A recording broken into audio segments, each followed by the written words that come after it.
Welcome to our first session in the Stroke Survivors exercise series.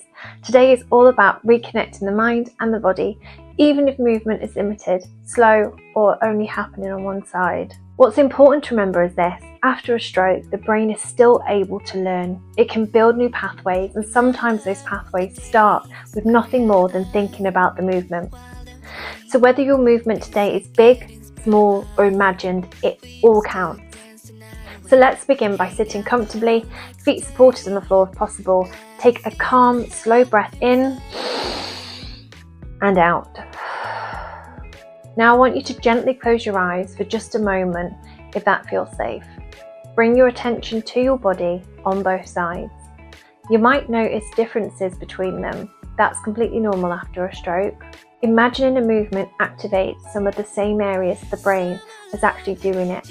So even if one side can't move today, imagine the movement still helps strengthen the brain and the body connection. So we're going to move on to our first exercise, guided shoulder awareness.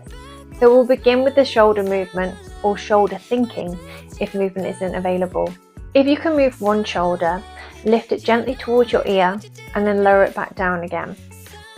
If the other shoulder can't lift yet, just imagine the movement happening. Picture it rising and then relaxing once again.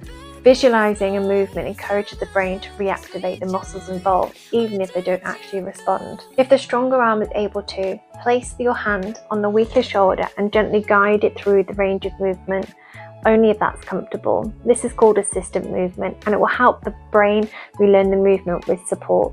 So let's start with the right shoulder first. So lifting the shoulder up, we're going to do this 10 times.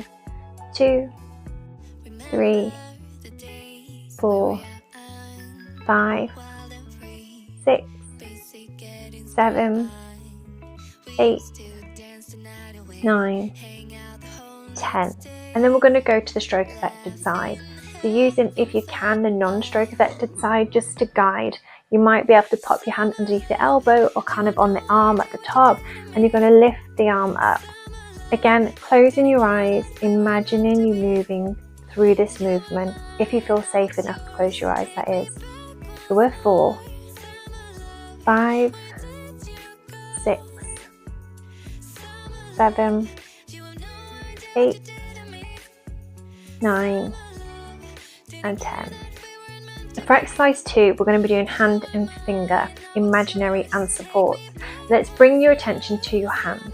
If only one hand can open and close, gently spread the fingers and then relax. If the other hand can't move, that's okay. Let's look at it. Think about opening your fingers and closing them, even if nothing happens physically. The brain reacts to imagination movements. This helps prepare the hand to move more easily in the future. So let's go to the non-stroke affected side first, opening and closing. Let's do this 10 times. 4, 5, 6, 7, 8, 9, and 10. Now on the stroke affected side, if you're able to move it slightly, then try. If no movement happens as you're trying, I want you to close your eyes and we're going to do this together. Okay, opening and closing. 1, 2, 3, keep imagining. 4, 5, 6, 7, 8, 9, and 10. Now open your eyes.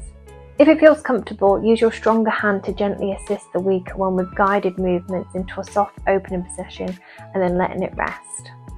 Exercise 3, leg and foot connection. Let's move down to the feet. If one foot can move, gently circle it in small movements. If the other side can't yet, simply imagine the circles. Picture the ankle moving slowly, smoothly, even without physical movement.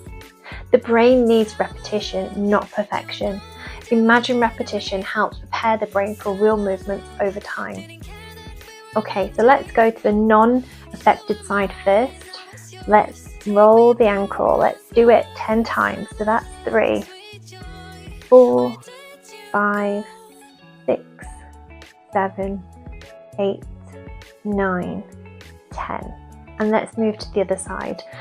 If you're on your stroke affected side, if there is no movement, I want you to close your eyes and imagine the movement. Okay, so let's do that. Close the eyes and we're going to rotate the ankle. 1, 2, 3, 4, 5, 6, 7, 8, 9 and 10, and open your eyes. On to the next exercise. Place your hand gently on your lap and close your eyes if it feels safe. Think of both sides of your body working together, even if one side is quieter, slower or still. The brain responds to focus, attention and intention. Every moment you spend reconnecting helps the brain to learn. Take one slow deep breath in and out.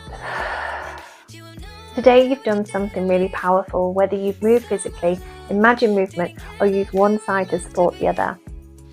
Recovery continues well beyond the early stages of stroke. The brain can change, adapt and rebuild connections at any time, and every bit of practice helps. In our next episode, we'll focus on sitting posture and building gentle core support, helping you feel more stable and confident.